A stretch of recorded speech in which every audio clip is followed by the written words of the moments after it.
Assalomu alaykum do'stlar. Bugun sizlarga internetda juda ko'p muhokama qilinayotgan ginseng Qianpi pil haqida batafsil ma'lumot beraman.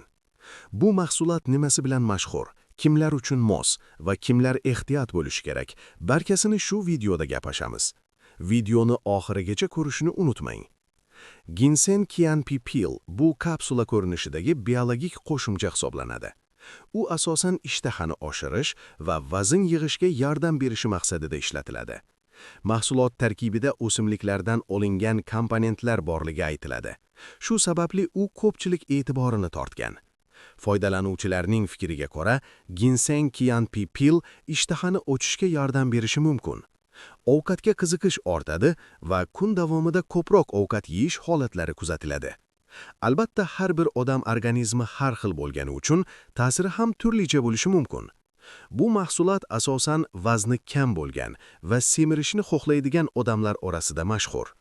Shuningdek, ishtahasi past bo'lganlar ham qiziqish bildiradi.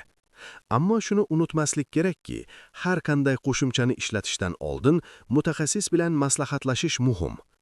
Ginseng Qianpi pilning asosiy afzalligi kapsula shaklida bo'lishi.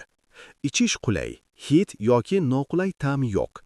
Ko'pchilik foydalanuvchilar ishtaha ochilganini sezganini aytadi. Narxi ham boshqa shunga o'xshash mahsulotlarga nisbatan o'rtacha. Shu bilan birga ehtiyot bo'lish kerak bo'lgan jihatlar ham bor. Bu mahsulot dori emas, biologik qo'shimcha hisoblanadi. Har kimga bir xil ta'sir qilmasligi mumkin. Shuning uchun me'yorni saqlash va shifokor bilan maslahatlashish tavsiya etiladi.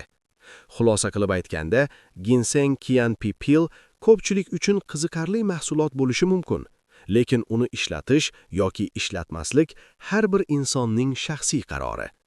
Eng muhimi sog'liqni birinchi o'ringa qo'yish. Agar video siz uchun foydali bo'lgan bo'lsa, like bosishni va kanalga obuna bo'lishni unutmang. Savollaringiz bo'lsa, izohlarda yozib qoldiring. Keyingi videolarda yana boshqa mahsulotlar bilan ko'rishamiz.